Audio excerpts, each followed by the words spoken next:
కోపం చూపించాలనుకుంటే ఎవరి మీదో కాదు, నీ మీద నువ్వే చూపించుకోవడం న్యాయం. ఒకవేళ బావ అతని కాళ్ళ మీద పడి క్షమించమని అడిగి ఈ పెళ్లి నిశ్చయం అయినా తర్వాత నాకు తెలుసుంటే ఈ పెళ్లికి నేను ఒప్పుకునేదాన్నే కాదు. ఎందుకంటే మన కుటుంబ గౌరవం, బావ గౌరవం నాకు ముఖ్యం కాబట్టి. నీకు మనసులో కోపం ఉంటే నన్ను తిట్టు లేదా నన్ను కొట్టు.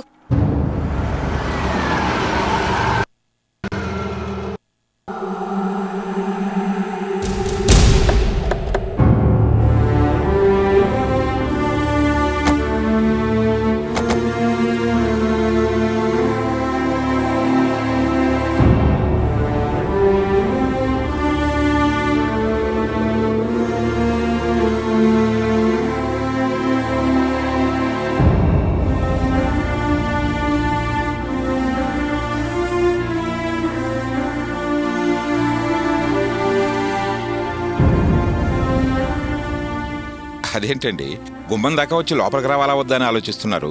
రండి, లోపలికి రండి. రారా రండి, కూర్చోండి. కూర్చోమ్మా, కూర్చోయి.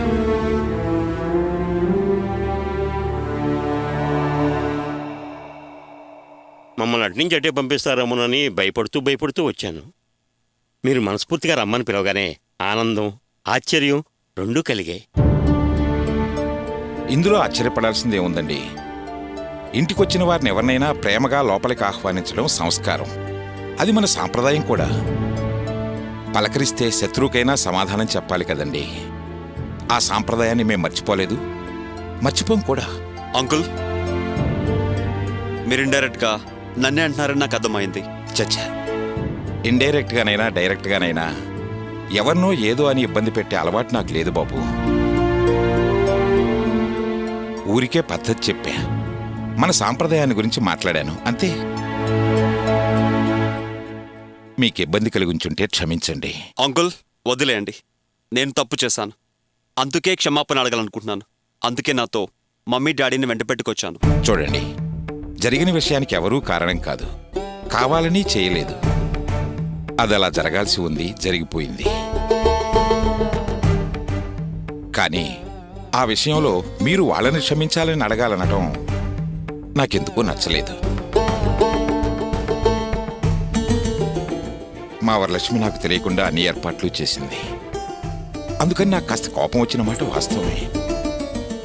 కానీ మళ్ళీ మీరంతా ఇలా కలిసొచ్చి మీరిలా క్షమించమని అడగటం నాకు ఆశ్చర్యంగా ఉంది.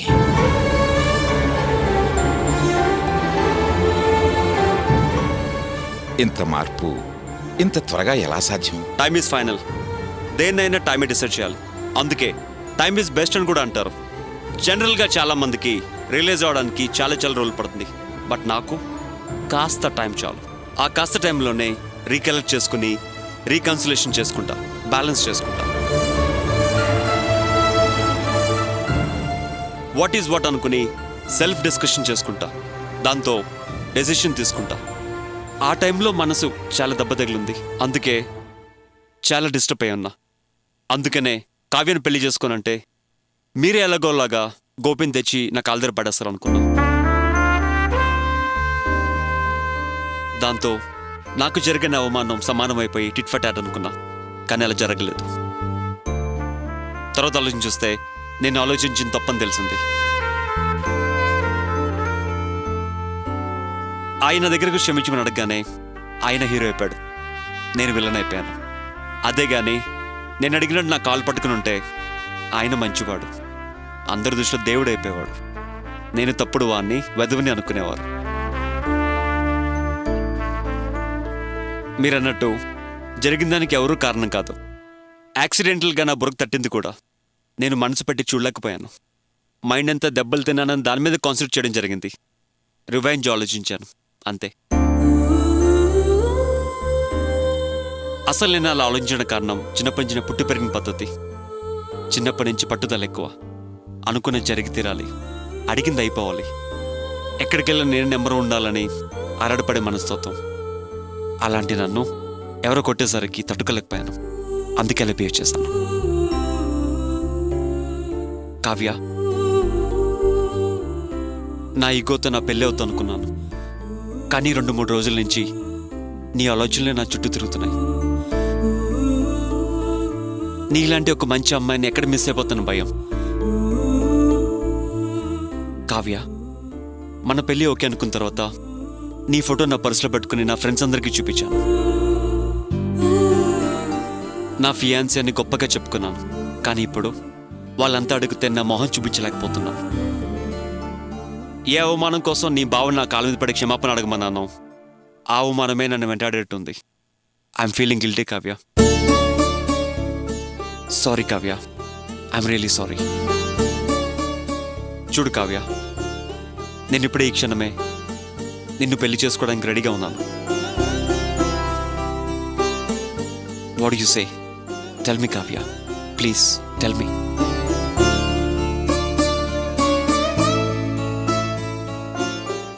మేము 2-3 రోజులుగా వీడి బాధను చూస్తున్నాం. ఇరుగు పొరుగు వారు ఏమడిగినా సమాధానం చెప్పలేకపోతున్నాం. అనవసరంగా ఒక అమ్మాయి జీవితంతో ఆడుకున్నామనే బాధ. అవునండి, ఆ రోజు నుంచి ప్రతి క్షణం బాధపడుతూనే ఉన్నాం. ఒక పక్క భయం, వేడుకోని దేవుడు లేడు. వీడే సడన్గా వచ్చి నేను చేసింది తప్పే అన్నప్పుడు కాస్త తేలికపడ్డాం.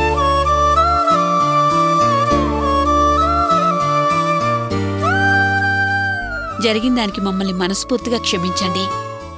జరిగిందేదీ మనసులో పెట్టుకోకుండా మీ అమ్మాయిని మా ఇంటికి కోడలుగా పంపించండి. ఏంటండి ఇంకా ఆలోచిస్తున్నారు? అల్లుడు గారు వాళ్ళంతా అంతలా చెప్తున్నారు కదా, సరే అనండి.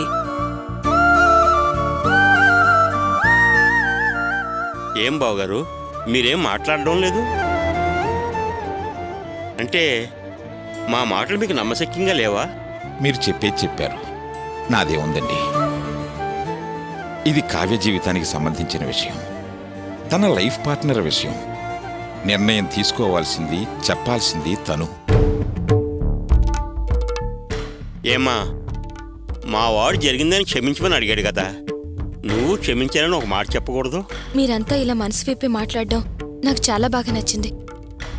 కానీ ఇది నా జీవితానికి సంబంధించిన విషయం. నేను ఆలోచించుకోవాలి. నాకు కాస్త టైం కావాలి. అలాగేనమ్మా, ఇది నీ జీవితానికి సంబంధించిన విషయం. ఆలోచించుకుని ఒక నిర్ణయానికి రా. త్వరలోనే మంచి నిర్ణయం చెప్తామనుకుంటున్నామమ్మా. అలా చెప్తే సంతోషపడతామమ్మా. మరి మేం బయలుదేరుతామండి. వెళ్ళొస్తామండి. మంచిదండి. వస్తామండి.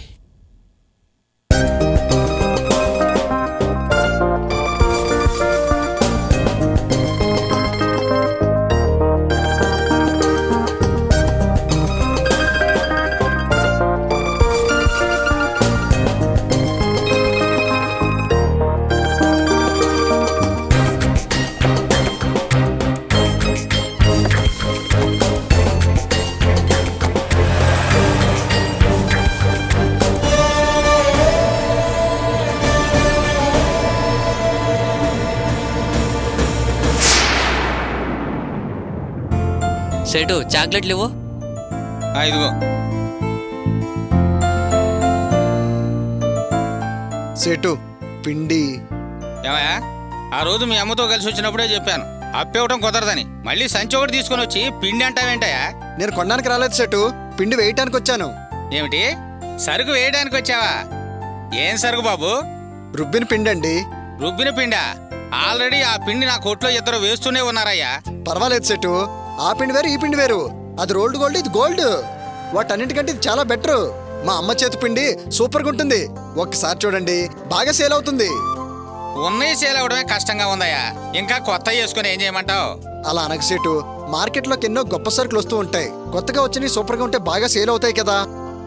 ఒకసారి 10 ప్యాకెట్లు తీసుకోండి సేటు. సేల్ అవ్వకపోతే రిటర్న్ తీసుకుంటా. ఓన్ ప్రిపరేషన్ కదా సేటు, ఖచ్చితంగా బాగుంటుంది. సేల్స్ కూడా చాలా బాగుంటాయి సేటు. ఏంటయ్యా, డిగ్రీ చదివావు, శుభ్రంగా ఉద్యోగం చేసుకోక నీకెందుకయ్యా పిండ్లు అమ్మటం గిడ్లు అమ్మటం? వేరే పని దొరకలేదు, అందుకని ఈ పని మొదలు పెట్టాను. ఓ 10 ప్యాకెట్లు తీసుకోండి సేటు. తెలిసిన వాడు అయిపోయావు, పైగా చేత్తీరు మంచిది అంటున్నావు. సరే కానీ ఒక 10 ప్యాకెట్లే. ఇదిగో, అమ్మిన తర్వాతే డబ్బులు ఇస్తానాయో. అలాగే కానీ సేటు. ఒరేయ్ ఇట్రా, ఇటు వచ్చి ఒక 10 ప్యాకెట్లు వేసుకో.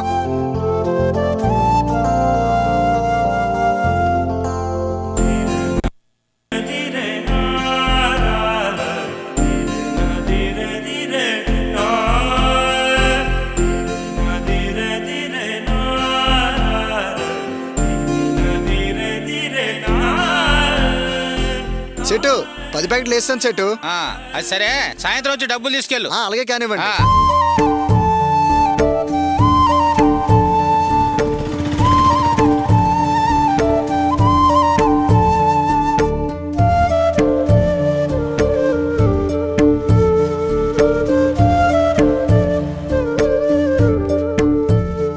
సార్, ఇడ్లీ పిండి దోశల పిండి చాలా బాగుంటుంది సార్. వద్దయ్యా, ఓ 4 ప్యాకెట్లు తీసుకోండి వద్దయ్యా, సార్. ఎళ్ళవయ్యా, ఎళ్ళవయ్యా.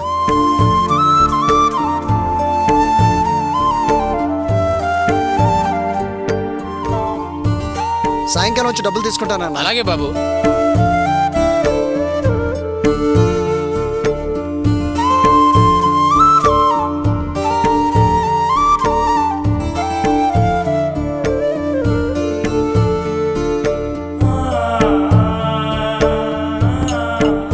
అన్నా 4 పిండి ప్యాకెట్లు తీసుకున్నా. వద్దయ్యా, వెళ్ళు. శాంపుల్ గా 4 తీసుకున్నా. వద్దంటుంటే ఏంటి నీ పిండుకోవాలా? వెళ్ళు. అన్నా చాలా బాగుంటాయి, తీసుకోండి అన్నా. ఏం వద్దయ్యా, పొద్దున ఏంటి గోల మాకు? చెప్తున్నా కదా, వెళ్ళు.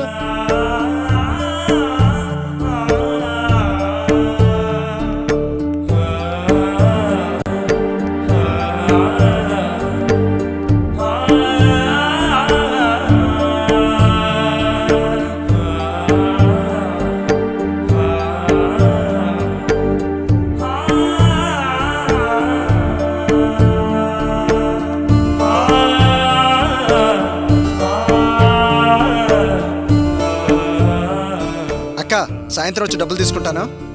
సరే తమ్ముడు. అమ్మా తల్లే, కడుపు కాలిపోతుందమ్మా. కాస్త అన్నం ఉంటే పెట్టండి అమ్మా.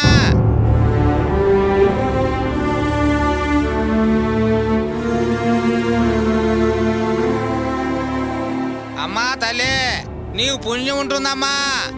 ఆకలేస్తుందమ్మా. కాస్త అన్నం ఉంటే పెట్టండి అమ్మా.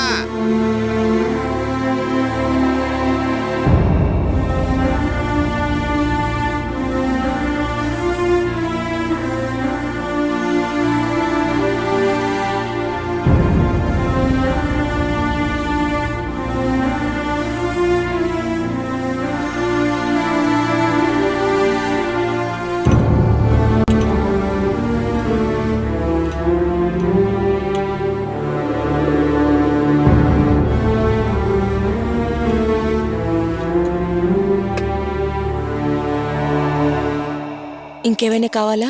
ఇంకేం వద్దమ్మా, చల్లగా ఉండు తల్లి.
మావయ్య,